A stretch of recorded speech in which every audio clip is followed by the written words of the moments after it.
impulsiona estarmos na busca, na perseverança, mas a gente sente falta dos irmãos, né? Glória a Jesus. Louva a Deus. Amados irmãos, a Bíblia nos ensina, nos afirma meios e maneiras de estarmos bem na presença de Deus. E a gente, nos dois cultos anteriores, culto de ensino, a gente aprendeu um pouco concernente sobre a verdadeira paz, né? Sabemos que a paz, ela nos transmite alegria, equilíbrio, tranquilidade, compreensão, bons pensamentos, prática da palavra, conformismo, né? Nós temos que nos conformar e temos que lutar, nos conformar em vivermos desta maneira, porém, acreditando que o Senhor Jesus Cristo está conosco, porque o próprio apóstolo Paulo disse: eu sei me contentar, tanto estar com fartura, quanto padecer necessidade. E a verdadeira paz, ela se encontra em Jesus. Se nós estiver arraigado na rocha, que é Jesus, passamos por vendavais, passamos por tribulações, mas a nossa fé, ela é convicta que Cristo está no controle de tudo, e que não cai uma folha, mesmo que ela esteja seca, de uma árvore, se não for do consentimento de Cristo. Tudo está no seu devido controle. Por mais que a gente se atribule, por mais que a gente se entristeça por alguma situação, Deus, ele está no controle. Deus, ele tem a solução. E no momento certo, Deus nos surpreenderá. Porque é Jesus que nos comprou. E eu creio nesta palavra, enquanto vida eu estiver, crer no Senhor Jesus Cristo, e será salvo tu e tua casa. Eu não sei de que forma você está acreditando, mas deposita toda a convicção que Jesus, ele tem esse poder. Assim como ele nos conquistou, assim como ele nos lapida, até os dias de hoje, irmãos, nós somos lapidados pela mão do lapidador. Deus nos dará os nossos entes queridos. Coloca debaixo das tuas orações, porque Jesus, ele vai fazer o melhor para a tua vida. Cristo, ele quer o melhor para nós. Cristo, ele já pagou o preço. E ele diz: crê, acredita, determina, e Jesus fará. O inimigo não tem poder sobre a tua vida. O inimigo até se levanta, mas debaixo da palavra, diante do Senhor, nós somos mais do que vencedores. E eu creio, amados irmãos, ainda que venha tribulação, Deus nos diz: segura nas minhas mãos, porque se você segurar nas minhas mãos, eu não deixo você naufragar neste mar. Estamos no momento, amados irmãos, da semana da Santa Ceia. E até então, hoje eu passei por uma tribulação pela madrugada. Estava eu quase já me arrumando para ir para a empresa. E tive uma crise, né? Para melhor falar, que a palavra não sabe. E nesta crise eu tomei 2 comprimidos para pressão. Umas 4 horas e umas 4h30. E quando foi faltava 10 para 5 horas, que o meu horário de saída é 5 horas. Eu corria para um lado, corria para o outro. E com falta de ar direto. E eu olhei para a Clarissa Cláudia, acordei ela já estava acordada, mas estava deitada. Disse assim: é um jeito de nós ir para a UPA. Quando eu fui para a UPA, a minha pressão ainda estava 15/11. Estava um pouco variada. E ela perguntou assim: tu tomou 2 comprimidos? Foi. Então a tua pressão estava quase aos 20. Eu não sei por qual motivo isso, irmãos. Mas eu creio, irmão, que às vezes eu me preocupo. Vocês pensam que eu não me preocupo? Eu me preocupo, irmãos. Eu me preocupo por cada um de nós. A gente padece. Sabe quando você tem o teu filho, que às vezes o teu filho desobedece, não é? Você não fica triste, né? A tua pressão não sobe? Não sobe? Não sobe, irmão? Da mesma forma, nós que cuidamos de igreja, nós padecemos e sofremos. Ah, o pastor só vive do bom e do melhor. O pastor, irmão, que se preocupa com a igreja é poucos. Não é porque eu vou estar direto incomodando os irmãos, ligando para um e para outro, não. Eu não sou desse tipo. Nem para minha mãe eu não ligo. Nem para o meu pai eu não ligo, irmãos. A minha mãe uma vez, uma outra, mandou uma mensagem para mim, eu olho e só apenas olho e observo. Mas debaixo de Deus, as minhas orações é direcionada para a minha família. E a minha família, parte dela está aqui. E sabemos que a semana que se inicia, para que nós possamos compartilhar a ceia do Senhor, ela é muito importante. Temos que olhar dentro de nós e temos que ter a certeza que carregamos dentro do nosso ser a comunhão com o Espírito Santo de Deus.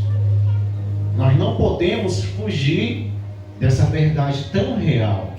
Nós temos dentro de nós o caráter de um homem e de uma mulher de Deus. Se não for assim, irmão, o que me adianta eu carregar esse título de ser crente ou cristão em Cristo Jesus? O que me adianta? Né? Se eu não tiver dentro de mim esse caráter de um homem ou de uma mulher de Deus. Quando eu me refiro a homem e mulher de Deus, eu conjecturo não por idade, porque aqui está, eu creio que várias gerações, né? 2, 3, 4 gerações, eu não sei. Tem os adultos mais idosos, os adultos, tem os senhores, né? E vem os jovens e até as crianças. São muitas gerações que aqui está. Mas eu creio, irmãos, que essa reflexão vai falar contigo hoje. Eu convido você a se colocar em pé em nome de Jesus. Abra sua Bíblia no livro de 1 Coríntios, capítulo 10, o versículo de número 16. Para que possamos iniciar esta palavra, é necessário compreendermos um pouco a respeito deste versículo. 1 Coríntios, capítulo 10 e o verso de número 16.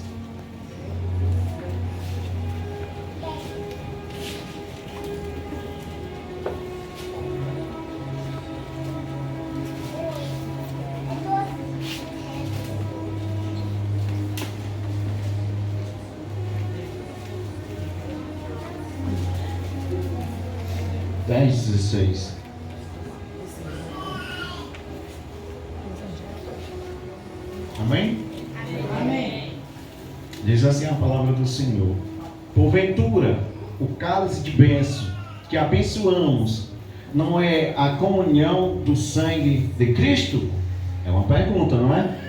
Vou ler de novo essa pergunta para que a igreja entenda. Porventura, o cálice da bênção que abençoamos não é a comunhão do sangue de Cristo? Pergunta. O pão que partimos não é a comunhão do corpo de Cristo? Mais uma pergunta, né? Glória a Jesus. Poderia se assentar em nome de Jesus. Glória a Jesus. Amados irmãos, essas duas perguntas, ela vai falar contigo hoje, eu creio. O que é a Santa Ceia do Senhor? Ou Santa Ceia, né, irmãos? Essa é a pergunta que muitas das vezes a gente não entende ou mesmo não compreende. Só sabe que todo mês tem o culto de Santa Ceia. Como os demais cultos, sabemos que o culto de missão se refere à obra missionária, né? Ao evangelismo. O culto da família simboliza cultos concernentes à família. Vai falar mais da família. Culto de libertação vai falar mais culto sobre libertação. Conhecereis a verdade vos libertará, né? Mas o culto de Santa Ceia, alguém ainda tem dúvida a respeito do que significa a Santa Ceia do Senhor? Ou por qual motivo estamos participando deste culto tão importante, tão significativo, que até então, durante a semana no qual ele vai se concretizar, é de costume a igreja do Senhor que aqui está passar uma semana de consagração pela manhã pelos demais que ainda não esteja, ou mesmo que precisa ser alcançado. Eu acredito que cada irmã que se direciona a este santuário pela manhã, ela não vai só orar pela sua pessoa, mas eu creio que ela vai entregar diante de Deus as suas petições concernentes aos demais que precisam ser alcançados. E por esse motivo, irmãos, é de costume ter-se uma consagração durante a semana. Mas o que é Santa Ceia do Senhor? Ou Santa Ceia? A ceia é uma das experiências mais ricas e vividas pelos cristãos. Ela é uma experiência mais rica e vivida pelos cristãos. Ela é uma expressão concreta do amor de Deus e da experiência de pertencer e ser parte de uma igreja. É o momento mais importante do culto. Por isso, a mesa do Senhor ocupa o lugar central do altar. Se nós compreendermos e lermos no livro de Lucas, no capítulo 22, e o verso de número 19, Jesus diz: fazei isto em memória de mim. Quando se refere fazer em memória de mim, é para nos relembrarmos o que aconteceu, que passou. Mas o que se passou que devemos lembrar mensalmente? O que aconteceu de tão importante que precisamos fazer em memória de alguém? E quem é esse alguém? Então, a ceia é um memorial da morte de Cristo. Eu não sei, amados irmãos, eu vou levar aqui para um outro assunto, mas consciente ao mesmo. Quando a gente entra em um ambiente, no cemitério, a gente não vê escrito, né? Que reflete o dia do nascimento e o dia da partida. Não está lá escrito em cima do túmulo, né? Em memorial. Não tem uma frase evangélica, geralmente, ou uma frase que seja da Bíblia, que seja cristão católico, e todos nós somos cristãos, independente de sermos evangélicos ou não, mas somos cristãos em Cristo Jesus. Não tem essa placa memorial? Aí o interessante é que todos têm a mesma coisa, que é no nascimento uma estrela e no dia da partida uma cruz, né? Olha aí. No dia do nascimento é uma estrelinha que veio do céu para brilhar na terra, né? Nós somos o quê? Nós somos a luz que ilumina este mundo que muitas das vezes passa por trevas, né? Nós somos as estrelas que brilham o amor de Cristo Jesus. Mas quando se parte, tem a cruz. A cruz. Glória a Jesus. No momento em que paramos para reconsiderar que o Senhor Jesus Cristo fez por nós e confirmar nosso compromisso com Ele. Todos os meses nós confirmamos que somos de Cristo. Nós estamos dizendo para o Senhor Jesus Cristo: nós somos parte do corpo de Cristo. Por esse motivo nós nos alimentamos do pão, que simboliza o corpo, e do vinho, que simboliza o sangue de Jesus. Porque nós estamos dizendo que o corpo, ela pertence ao cabeça, que é Jesus. E o cabeça nos orienta a nos alimentarmos.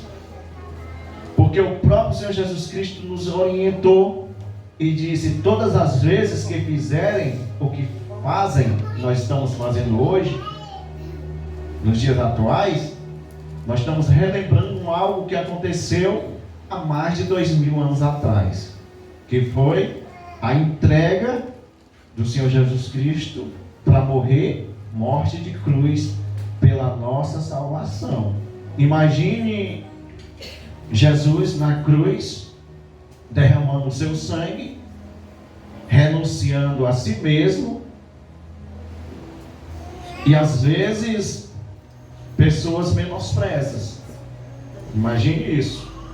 Menosprezar um amor tão grande. Amor tão grande, que derramou todo o seu sangue para nos salvar, para nos perdoar. E tem pessoas que ainda dizem: o meu pecado não merece perdão, misericórdia. Não há um pecado, irmão, que não seja perdoado. Assim, a blasfêmia contra o Espírito Santo. Mas o que é blasfêmia contra o Espírito Santo, irmãos? Alguém que fizer isso, o seu próprio coração vai testificar que ele não é mais de Cristo. Quando se perde o caráter de cristão, não fica mais na congregação. Não fica, irmãos. Não fica. Por quê? Porque a luz, ela vai confrontar com a treva. Imagine aí quando Judas traiu Jesus. O próprio Senhor Jesus Cristo disse: apressa-te e faz aquilo que no qual foi designado a você fazer. O que foi que aconteceu? Ele se apartou dos demais que ali estavam. Por esse motivo, quando isso acontece, essa pessoa não permanece mais na congregação, porque o próprio Senhor Jesus Cristo disse que o ímpio não permanece na congregação do justo. Tem pessoas que questionam: será que eu pequei contra o Espírito Santo? Me pergunta, né? Às vezes não tem essas indagações. Não tem? Quando a luz se apaga, irmãos, esses não permanecem mais em Cristo Jesus. Não se tem mais o temor. Entenderam? Mas os que ainda estão lá no mundo, será que eles pecaram contra o Espírito Santo? Provavelmente que não, irmãos. E eles têm a possibilidade de regressar novamente. O que é blasfêmia? Eu posso dar um exemplo.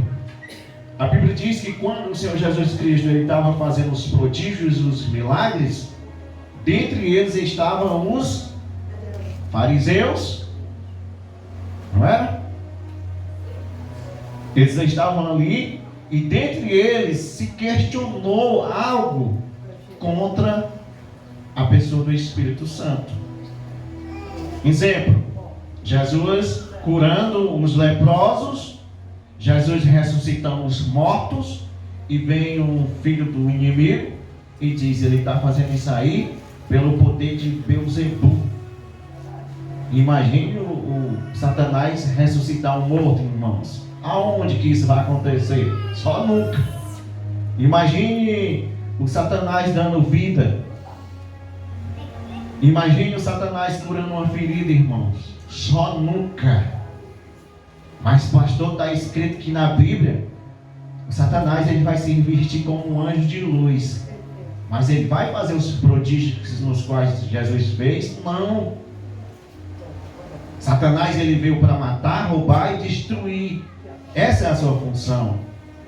Por esse motivo, irmãos, quando há algo sobrenatural na igreja, eu não estou falando de reteté e nem de correria, eu estou falando de vida sendo restaurada, de alma sendo alcançada, é o Espírito Santo de Deus.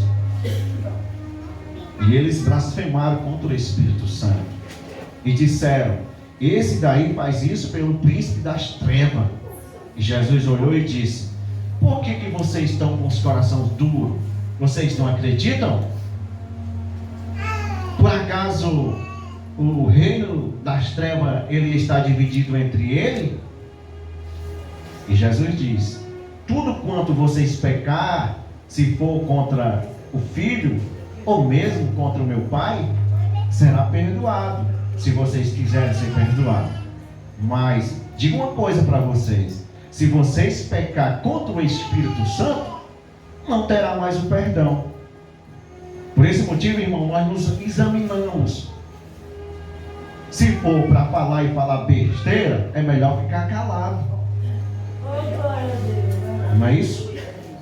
Ah, porque o irmão está falando. Deixa falar, irmão. Problema dele ou dela.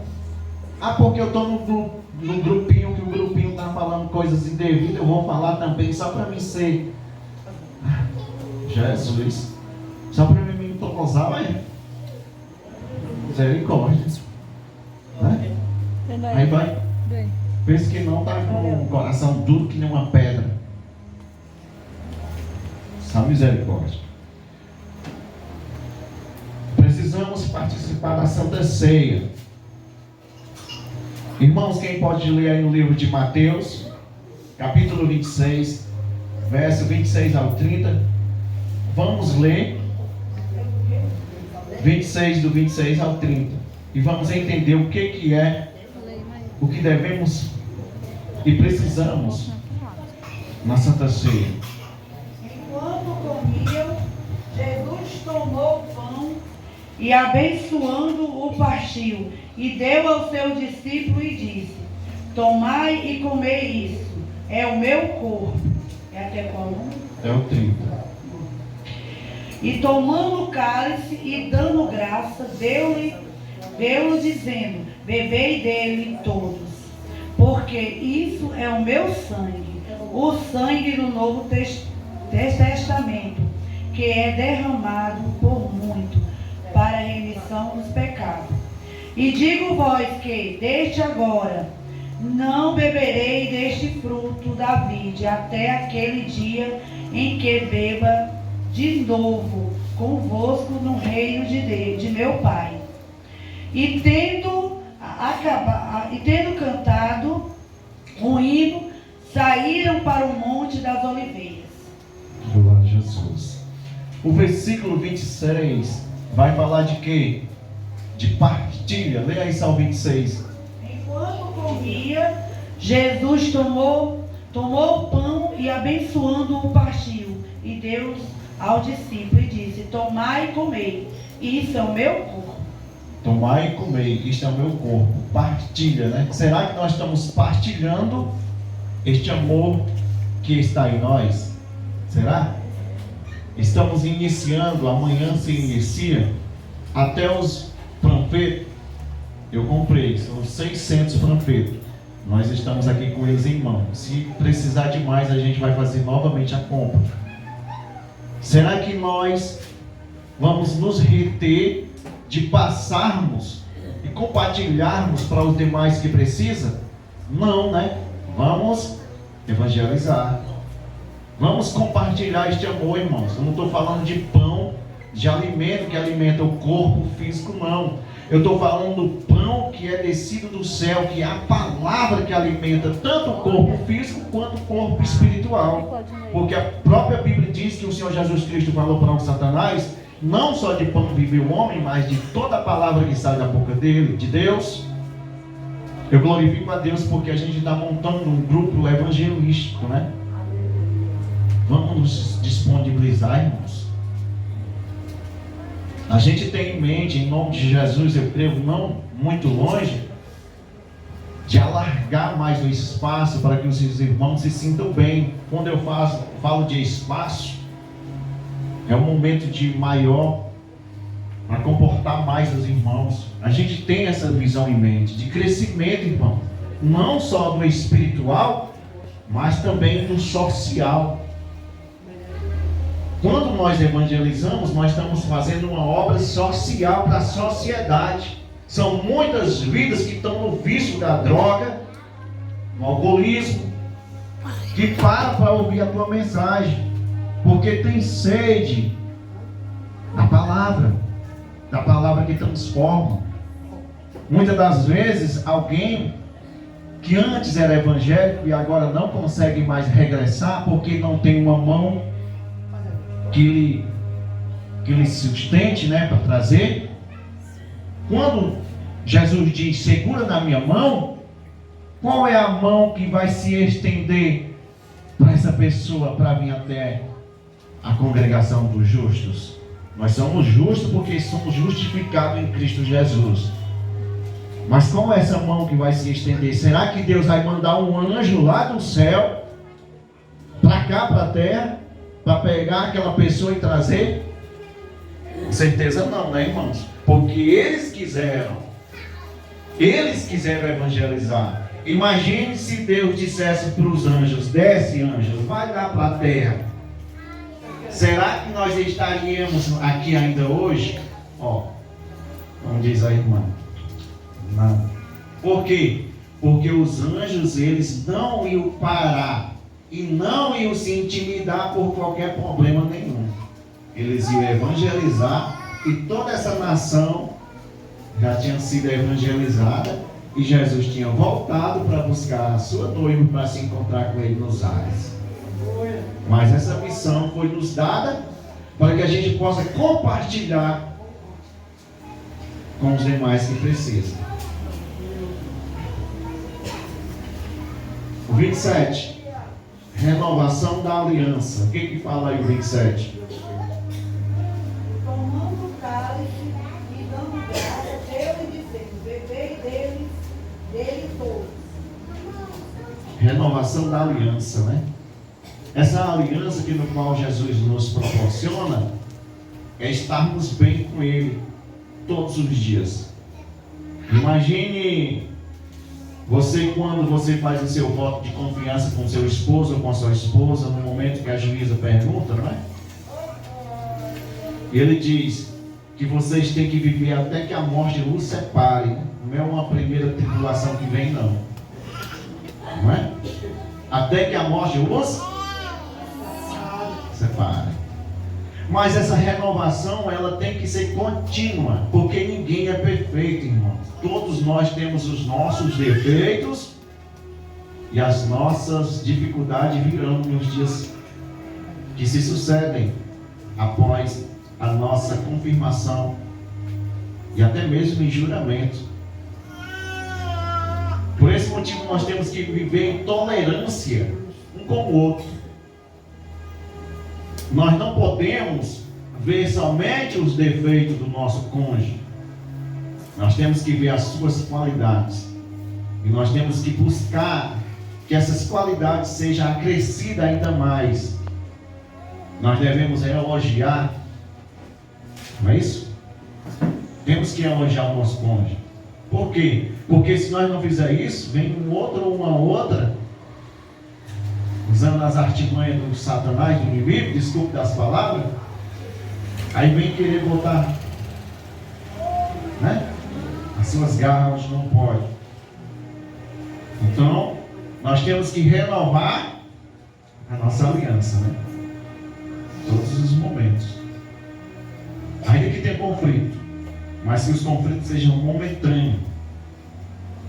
Renove a tua aliança com Deus e com a tua família. Perdoe, peça perdão se necessário for, mas não deixe o inimigo te separar do amor de Cristo, não. 28. Ação de graças. Porque isso é o meu sangue, o sangue do Novo Testamento, que é derramado por muitos para a remissão dos pecados. É o meu sangue que é derramado por muitos para a remissão de pecados. O que é a ação de graças, pastor? É sabermos agradecer por este tão grande amor que nos foi proporcionado, por essa liberdade de expressarmos a gratidão, por essa demonstração que o Senhor Jesus Cristo fez por nós. Por quê, irmãos? Porque nós que aqui estamos, eu digo isso e afirmo com toda certeza e veracidade da palavra, que ninguém tem a capacidade de entregar o seu filho para morrer por alguém. Não tem esse aqui, irmão. Não tem. Eu creio que na terra não exista uma mãe ou um pai que diga: filho, amanhã tu vai morrer. Por quem, papai ou mamãe? Por uma pessoa, vamos supor, num outro país que você nem conhece. Não tem, irmãos. Mas Jesus, Ele fez isso por nós. Nós devemos ter essa ação de graças. Graças a Ti, Senhor, porque foi o Senhor que pagou este preço por nossas vidas. 29. E digo-vos que desde agora não beberei deste fruto da vida, até aquele dia em que o beba de novo no reino de meu Pai. Anunciar a vida de Cristo. Será que nós estamos anunciando? E de que forma nós estamos anunciando? Eu não sei se você está dizendo, Jesus vai vir. Não precisa, né, irmãos? Ou precisa? Se preciso for, a gente vai ter que fazer, né? Mas o nosso jeito, a nossa maneira de ser, de nos expressarmos diante dos demais, já é uma maneira de confessarmos que Jesus está voltando. A Bíblia diz que os que estáis se santificando, se santifique ainda mais. O que estáis limpo, limpe-se ainda mais. Por quê? Porque Jesus breve virá e Ele não tardará o que fez a aliança conosco. Ele vai vir. Ah, pastor, desde quando eu era criança, eu ouvia o meu avô, que já partiu para a glória, dizer que Jesus vinha e não tardará. Mas deixa eu te dizer uma coisa. Jesus vem no dia que você partir. Já é a vida de Cristo para você. E é, pastor. E está onde escrito na Bíblia?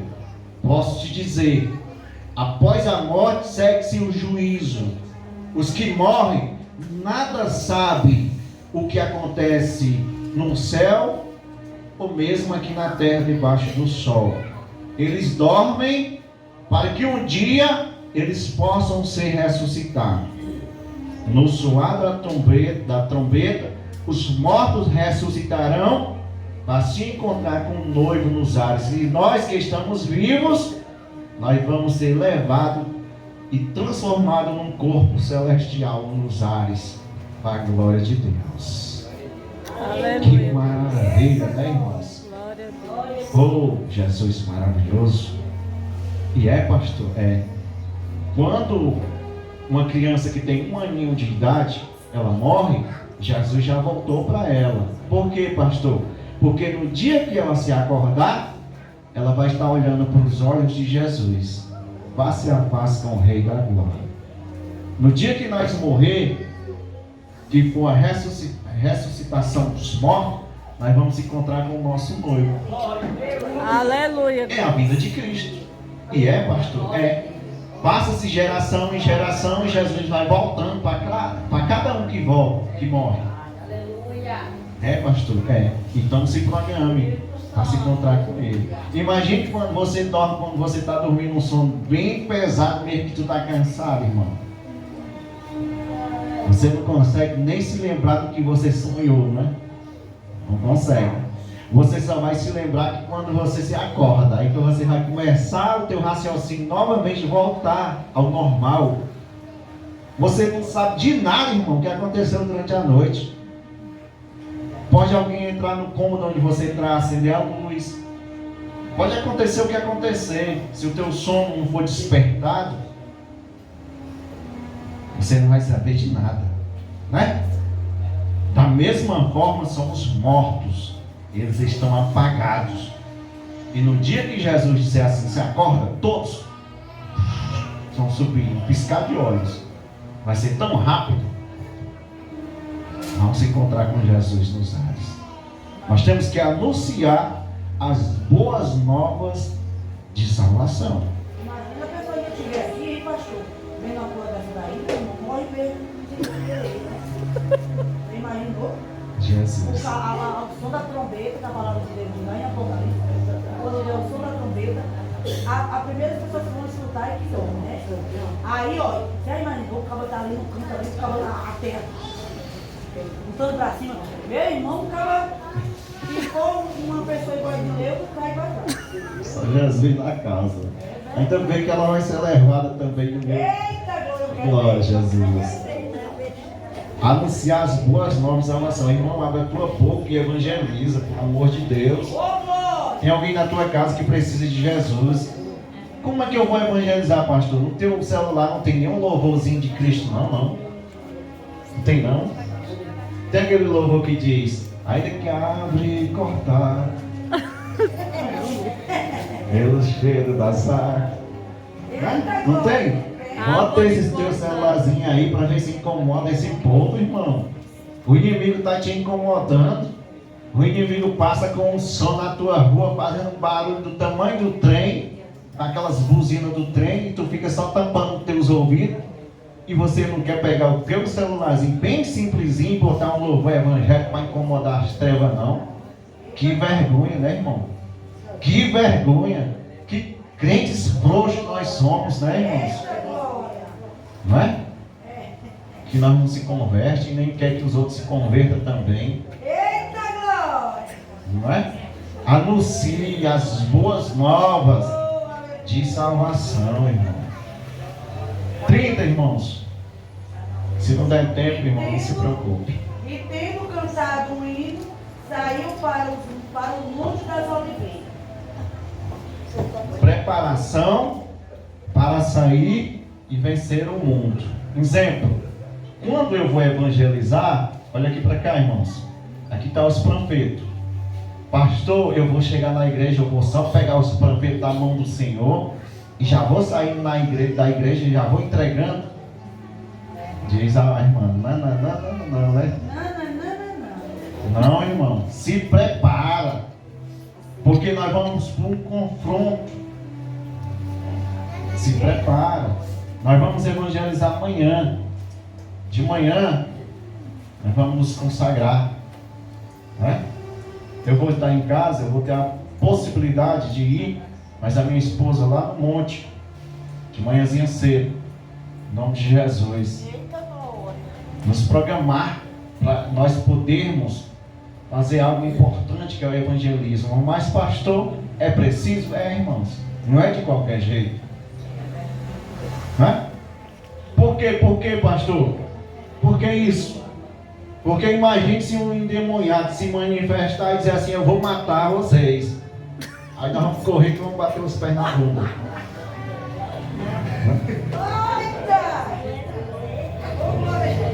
Se pegar uma arma, eu corro mesmo.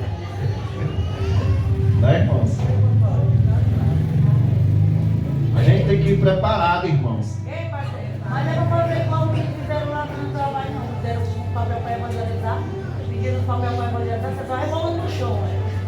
Aí você vai passando e vai pegando. Aí você fica cantando seus papéis, rapaz. Eu vou contando ali, o pessoal ia passando, aí em vez de dar a mão pro pessoal, você vai rebolando no chão, o pessoal ia pegando. Irmãos, já que nós estamos falando de evangelismo, eu passei 4 anos e 6 meses em Manaus. E eu senti uma sede tão grande de buscar Deus, porque quando a gente está longe da igreja, a gente sente aquele vazio, a necessidade de se encontrar mais com Cristo.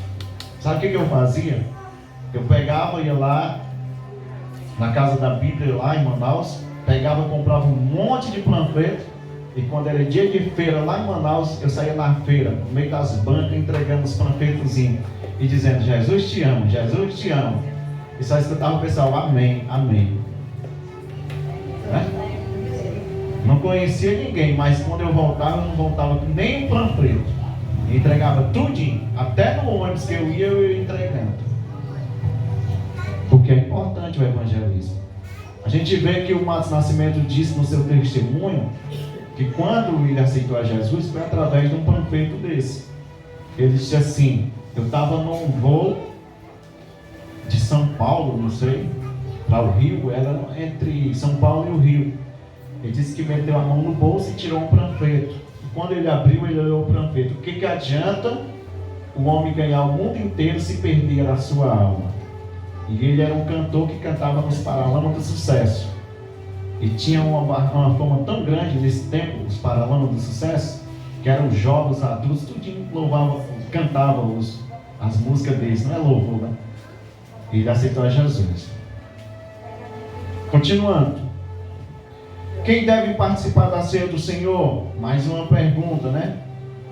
A pergunta anterior é por que precisamos participar da Santa Ceia? Nós entendemos que é para partilhar, para termos renovação da aliança, ação de graça, anunciar as vindas de Cristo e preparação para sair e vencer o mundo, não é? Mais uma pergunta. Quem deve participar da ceia do Senhor? Resposta: o povo de Deus, ele celebra a Páscoa todos os anos, e para isso sacrificam um cordeiro, que ao derramar o seu sangue representava o perdão dos pecados e a proteção divina. Leia aí no livro de Êxodo, capítulo de número 12, o verso de número 21 até o verso de número 23, para que nós possamos entender o porquê que eles celebravam a Páscoa.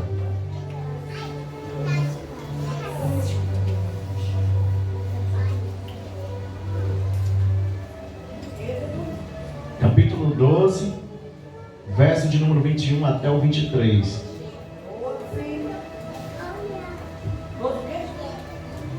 21 até o 23. Chamou, pois, Moisés a todos os anciãos de Israel e disse-lhe: escolhei e tomai vós cordeiro para vossas famílias e sacrificai a Páscoa. Então tomai um molho de hisopo e molhai-o no sangue que estiver na bacia, e lançai na verga da porta e em ambas as obreiras do sangue que estiver na bacia. Porém nenhum de vós saia da porta da sua casa até amanhã, porque o Senhor passará para ferir aos egípcios. Porém, quando vir o sangue na verga da porta e em ambas as obreiras, o Senhor passará aquela porta e não deixará ao destruidor entrar em vossas casas para vos ferir. Glória a Jesus. Então dá-se a entender o início da Páscoa, né? A Páscoa, ela significava... E aí, pastor, o que tem a ver a Páscoa com a ceia? Vou explicar para os irmãos entenderem. Olha, quando Deus disse para Moisés: Moisés, amanhã eu vou livrar vocês das mãos de Faraó. Vocês vão pegar, durante a noite, vocês vão matar um cordeiro. Vocês vão pegar o sangue e passar nos umbral da porta. E da carne deste cordeiro vocês vão se alimentar durante a noite. Porque pela madrugada eu vou levar vocês. Mas tem um porém: à meia-noite eu vou mandar o anjo da morte. Todos os primogênitos vão ser mortos, com exceção os que tiverem as suas casas com o sangue nos umbrais. Aconteceu, irmãos, que quando o anjo da morte chegava, que via o sangue exposto nos umbrais, ele passava e ia para uma outra residência. Quando o anjo da morte chegou nas residências do povo de Faraó, não encontrou nenhuma casa com os umbrais com sangue. Entrava e matava os primogênitos, que é o primeiro, o que nasceu primeiro, que é o mais velho. E dentre estes que morreram, foi o filho de Faraó.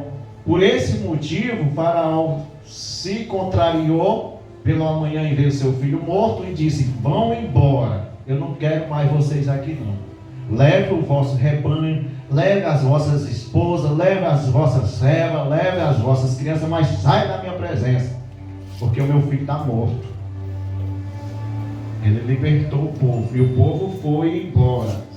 Quando passou-se um ano que isso aconteceu, anualmente o povo israelita, eles faziam esse sacrifício que simboliza a Páscoa. A igreja está entendendo, né? A Páscoa não tem nada a ver com coelho e nem com ovo viu? De chocolate, não tem nada a ver. Esquece isso. Vamos para a mensagem, para que a gente possa entender, senão os irmãos vão fugir aqui. Tá bom? Olha, quando o Senhor Jesus Cristo ele veio, O Senhor Jesus Cristo, ele veio para cumprir a lei. Tem um porém. Quando o Senhor Jesus Cristo ele foi se entregar para morrer por nós, era véspera da Páscoa. Aí ele disse assim: vocês não vão mais precisar desse cordeiro que anualmente é sacrificado para ser relembrado. O livramento de vocês não. Porque o povo, irmão, estava cativo com mais de 400 anos. Que o povo não tinha mais esperança nas mãos e eram sacrificados para trabalho nas mãos de Faraó. E Jesus disse: agora sim, o verdadeiro sacrifício vai ser feito, porque ele próprio disse que ele é o cordeiro que tira o pecado do mundo, irmãos. E ele disse: eu vou me entregar no lugar desse cordeiro que anualmente vocês matam. Não vai ter mais essa necessidade de vocês fazer esse sacrifício anualmente. E Jesus, ele vai, se entrega, morre na cruz. E deixa eu falar uma coisa para vocês. Anteriormente, antes da morte do Senhor Jesus Cristo, da vida do Senhor Jesus Cristo, aliás, quando o Senhor Jesus Cristo nasce, o relógio, ele era contado atrás, para o lado da esquerda. A igreja está entendendo, né? 1 ano antes de Cristo, 2 anos antes de Cristo, 3 anos antes de Cristo, era para a esquerda. Cada passo era para... Quando o Senhor Jesus Cristo nasce, ele estabelece a contagem para o lado do relógio positivo. Entendeu? Entendeu? Quando o Senhor Jesus Cristo ele se entrega, ele renova uma aliança, não mais com sacrifício de animais, mas com sacrifício da sua vida, para resgate das nossas vidas.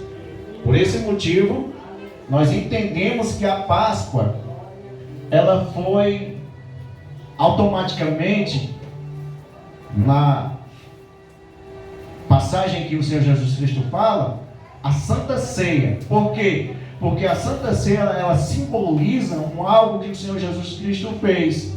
Ele colocou os discípulos que ali estavam em uma mesa e fez a ceia, que era a Páscoa, que agora simboliza a ceia do Senhor. A igreja está entendendo? Ganhou um sentido específico com a presença de Jesus. Porque quando o Senhor Jesus Cristo ele chega no recinto, como diz as palavras do bom pregador, que tudo se faz novo, não é? E o Senhor Jesus Cristo disse: eu renovarei a aliança convosco. Por esse motivo que vem a ceia, o momento de ceiarmos, de compartilharmos, de renovarmos, de agirmos, de anunciarmos e nos prepararmos para chegar com Ele nas mansões celestiais. É o sacrifício. Por esse motivo que vem a Santa Ceia. É algo importante. Por quê? Porque nós não vamos mais sacrificar animal, irmão. Não sei se os irmãos sabem onde é que tem um cordeiro por aqui, por perto. Será que tem ainda? Ovelha? Tem alguém que tem essas criações por aqui? É uma raridade a gente encontrar. Imagine o tanto de gente que tem aqui, irmãos. 30 pessoas, são 30 cordeiros. Que misericórdia, né? Para onde é que iriam os nossos animais? São poucos? Não quero nem pensar nesse assunto. Contudo, a Páscoa era algo muito sério e restrito apenas para o povo de Israel, e nenhuma outra pessoa não poderia participar. Irmãos, não se preocupe que se não der tempo, vai dar tempo na outra sexta-feira. Leia aí o livro de Êxodo, capítulo 12, do 43 ao 50. 12, do 43 até o 50. E disse mais o Senhor a Moisés e a Arão: esta é a ordenança da Páscoa. nenhum filho de estrangeiro comerá dela. Porém, todo servo de qualquer comprado por dinheiro, depois que ouvires circuncidado, então comerá dela. O estrangeiro e o assalariado não comerão dela. Numa casa se comerá, não levará daquela carne fora da casa, nem dela quebrareis osso. Toda a congregação de Israel o fará. Porém, se algum estrangeiro se hospedar contigo e qualquer celebrar a Páscoa ao Senhor, seja-lhe circuncidado todo macho, e então chegará a celebrá-la, e será como o natural da terra. Mas nenhum incircunciso comerá dela. Uma mesma lei haja para o natural, para o estrangeiro que peregrinar entre vós. E todos os filhos de Israel o fizeram, como o Senhor ordenara a Moisés e a Arão. Assim fizeram. Glória a Jesus. Diz aí na Bíblia, no livro de Êxodo, capítulo 12, e o verso de 43 ao 50, que fala que tem-se restrições. Primeiro tem que estar na família, tem que estar circuncidado, né? O que é circuncidado? Eu não vou falar porque tem crianças aqui. Eu creio que alguém entenda o que eu estou falando. Mas tem que ter uma separação para que possa participar do momento da Páscoa. Da mesma forma que a ceia judaica era somente para o povo de Deus, Jesus celebrou a ceia apenas para os seus discípulos, como descreve no livro de Mateus 26, 26, que prepararam a ceia do jeito que Jesus mandou, como diz no livro de Mateus, capítulo 26, do verso 17 ao 19. Leiam aí em nome de Jesus. Mateus, do verso 26, do 17 até o de 19. 26. 26 o quê, pastor? Capítulo 26 de Mateus, do versículo 17 até o 19. E no primeiro dia da festa dos pães, asmo, chegaram os discípulos junto de Jesus, dizendo: onde queres que preparemos a comida da Páscoa? E ele disse: ide à cidade um certo homem e dizei-lhe: o mestre disse, o meu tempo está próximo. Em tua casa celebrarei a Páscoa com os meus discípulos. E os discípulos fizeram como Jesus lhe ordenara e prepararam a Páscoa. Olha aí, tem que ter a preparação. Por esse motivo nós temos que ter a organização. Que organização é essa, pastor? De organizar a igreja. Exemplo, todos os dias de culto de Santa Ceia, não sei se vocês já perceberam que tem uma mesa aqui bem bonita, né? Não é isso? Preparada especificamente para a ceia. Tem que ter uma organização. O pão, ele não pode ter fermento, não pode. Ah, pastor, eu vou ali na padaria, eu compro R$2 de pão e eu parto o pão aqui e eu vou dando para os irmãos vão comendo e a ceia. Nananina, não. Tem que ser um pão árabe, que não tem fermento. Por que do fermento? Porque o fermento, ele pode fermentar, né, o corpo. É uma tradição nossa termos o pão tradicional árabe. E o vinho, pastor? Esse vinho que a igreja serve, ela tem teor alcoólico? Tem não, irmãos.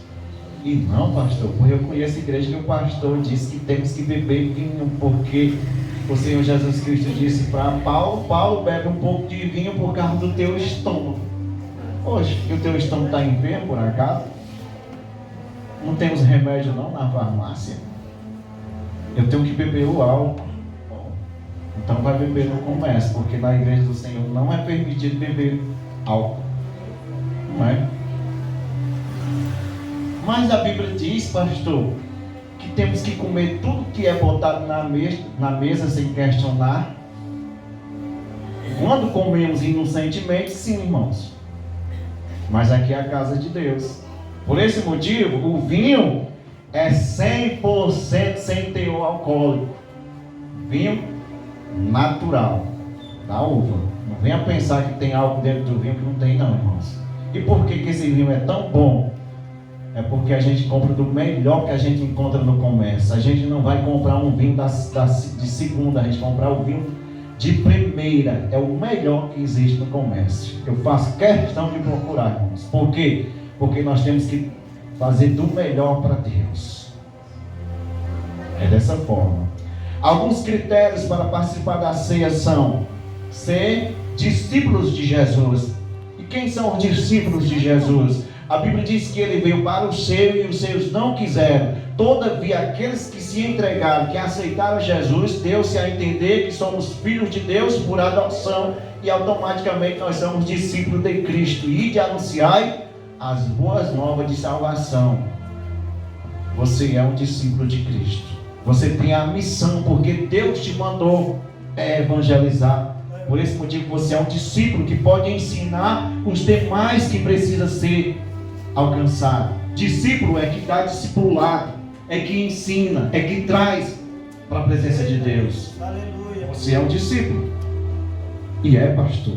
O primeiro passo você já tem para participar da ceia do Senhor. Ser discípulo. Aceitar Jesus como seu Senhor e Salvador, como descreve no livro de Lucas 22:14. Tenho 10 minutos.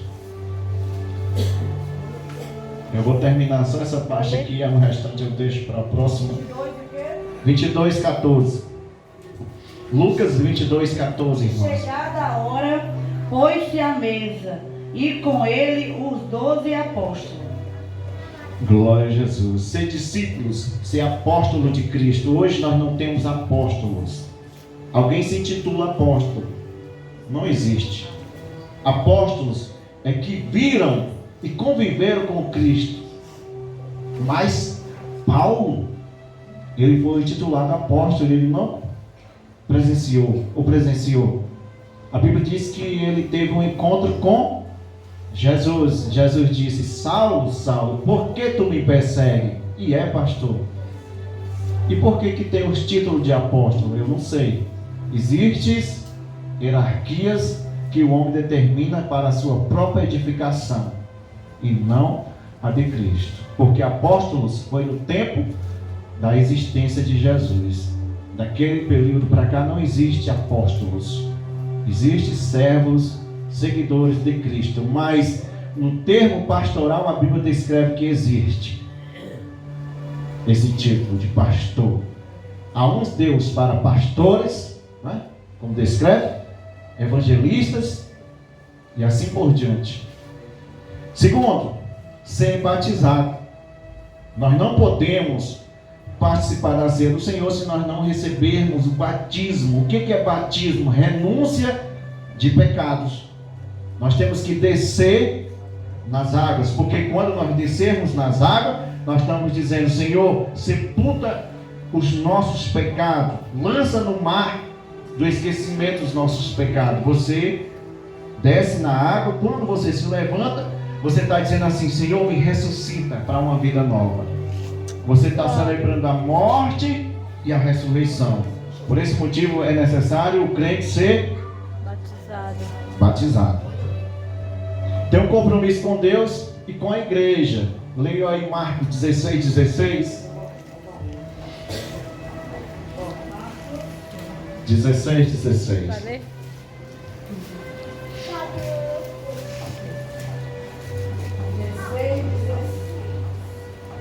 Quem crê que for batizado será salvo, mas quem não crer será condenado. Será que eu entendi bem? Quem crê e for Batizado. Mas quem não crer será condenado. será condenado. Mas pastor, me diga uma coisa que eu quero entender. Será que aquele ladrão que o Senhor Jesus Cristo disse, na verdade te digo hoje que tu vai estar comigo no paraíso, será que ele foi salvo realmente? Foi. Por quê?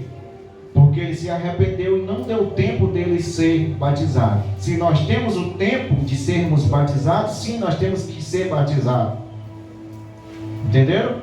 Bem simples de se entender. Porque o batismo em si, ele não salva. Ele serve para quê? Para confessarmos ao Senhor Jesus Cristo. Mas por que a Bíblia diz que nós temos que ser batizados? Porque é uma ordenança de Cristo. Porque se nós não fizermos assim, nós não temos direito de participar do corpo e do sangue de Cristo. Simples, a Bíblia diz, não sou eu. Leia novamente essa parte A do versículo. Quem crê e for batizado será salvo. Então não é eu que estou falando, é a Bíblia que está falando. Terceiro, está em comunhão com Deus, com o próximo e consigo mesmo. Eu tenho que ter comunhão primeiro com Deus, com o meu próximo e consigo mesmo. Leia aí Mateus, capítulo 22, do verso 37 até o 39. Eu tenho que ter comunhão. Mateus 22. Capítulo 22, do 37 ao 39. E disse-lhe Jesus: amarás o Senhor teu Deus de todo o teu coração e de toda a tua alma e de todo o teu pensamento. Este é o primeiro e grande mandamento. E o segundo, semelhante a este, é: amarás o teu próximo como a ti mesmo. Glória a Jesus. Primeiro, amar a Deus sobre todas as coisas, e o outro é bem próximo ao esse. Amar ao teu próximo como a ti mesmo. Se você se ama, você vai amar o teu próximo. Pastor, eu não consigo amar o meu próximo. Por quê? Porque eu não tenho amor. Simples de responder, não é? Como é que eu vou dar amor para o meu próximo se eu não tenho amor dentro de mim? Então você começa a se amar, se valorizar, e aí você vai demonstrar o amor do teu próximo. Amar o próximo como a si mesmo é primeiro você se valorizar. Não é você se entregar para o teu próximo e se menosprezar você. É primeiro você. Você é dono do seu ser. As pessoas só vão te valorizar quando elas vê você se amando, se valorizando, se respeitando, se dedicando ao Senhor, porque é o primeiro mandamento. Entendeu? Eu não posso amar o meu próximo e não amar a mim, porque eu não posso dar aquilo que eu não tenho. Bem simples de explicar, não é, pastor? É. Primeiro eu me valorizo e depois eu vou ter amor pelo meu próximo. Quarto, para finalizarmos e depois deixarmos para o próximo culto, confessar os nossos pecados. Eita Jesus, agora pegou, né? Leia aí em 1 João 1:9, e o outro abre aí no livro de 1 Coríntios, do capítulo 11, o verso de número 28, para que nós terminemos. Confessar os nossos pecados. Livro de 1 João, capítulo 1, e o verso de número 9. E depois alguém leia 1 Coríntios 11:28. Se confessarmos o nosso pecado, Ele é fiel e justo para nos perdoar os pecados e nos purificar de toda injustiça. Se confessarmos os nossos pecados, Ele é justo e fiel para nos perdoar. Mas pastor, será que eu vou ter que chegar para o pastor e confessar o meu pecado? Nunca faça isso, porque senão, infelizmente, irmão, acontece isso. Tem alguém que vai confessar o pecado para a melhor amiga. Deixa eu dizer aqui um negócio aqui contigo, irmã. Mas tu guarda segredo? Faz aí o dedinho. Sim. Quando é no outro dia, o mundo todo está sabendo. Né? Mas pastor, eu sou católico, eu tenho que ir lá no confessionário, eu tenho que confessar os meus pecados para o padre. Irmão, não faça isso em nome de Jesus. Como diz as palavras do Matuto, será que um comedor de feijão vai ter o poder de perdoar os teus pecados? E pastor, tu está desvalorizando a ti mesmo? Sim. Eu sou um mero servo de Deus e não tenho esse poder. Todo o poder é dado a Deus nos céus e na terra e debaixo da terra. E Ele não dá a sua glória para nenhum. É dele esse mérito, não de ninguém. Eu confessei o meu pecado e alguém disse para mim fazer isso e aquilo outro e eu vou receber o perdão. Irmão, pela misericórdia. Agora, se deve pedir orientação. Entendeu? Pastor ou pastora, as mulheres geralmente têm que falar com a pastora, não com o homem. Tem alguém, irmão, desculpe, o tempo já não me cabe, que o pastor é tão astuto de uma vez, que não está no temor de Deus, que se aproveita da fragilidade das irmãzinhas. Pastor covarde, né? Né, irmãos? Aí, como um psicólogo, ele vai entrando na mente, se for desse jeito, não pensa que não, entra no embaraço junto com a irmã. Aí os dois vão caminhando com um passo largo para o abismo. Se tem a pastora, vá para elas, irmãs. Eita glória! Venha para... Isso não é para confessar pecado, de maneira nenhuma. Se for o caso de pedir orientação, é outra maneira de expressar. Entenderam? Porque tem pecado, irmão, que ninguém confessa para ninguém a não ser para Jesus. Por esse motivo, irmão, leia aí no livro de 1 Coríntios, e os irmãos, se puder, o tempo já se findou, né? Eu tenho que cumprir a obrigação. Mais meia hora que ele disse. Jesus. Irmãos, leia aí no livro de 1 Coríntios, aí nós finalizamos e nós vemos deixar para o próximo culto. Vou até fechar aqui a minha Bíblia. Capítulo de número 11, o verso de número 28. 28 é 1 Coríntios 11, 28. Examine-se, pois, o homem a si mesmo, e assim coma deste pão e beba desse cálice. Pronto. Uma outra parte. Primeiro nós temos que confessar os nossos pecados e depois fazermos exame de nós mesmos. Exemplo, se eu estou no dia do culto, eu vou olhar dentro do meu ser e vou ver se eu preciso me reconciliar. Se eu precisar me reconciliar, eu tenho que ter a humildade diante do Senhor e não do próximo que ali está, de vir receber a oração de perdão. Simples, né, irmãos?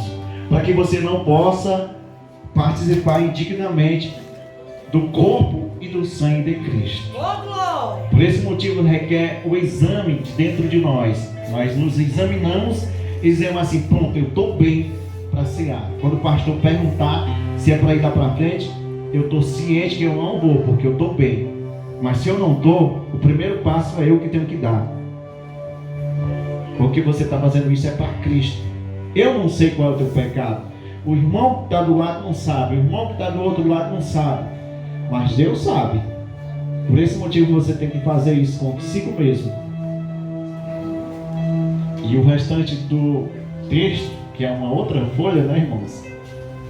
Vai ficar para um próximo culto. Se fosse você, eu não perdia, viu? Tá bom, viu? Mas pastor, já tem passado a ceia. Mas está tão bom, né, irmãos? Que a gente vai continuar esse estudo, né? É um estudo. Culto de doutrina não é só pegar os irmãos e começar a bater nas palavras, não, irmãos. É ensinar o caminho da verdade, que é Jesus.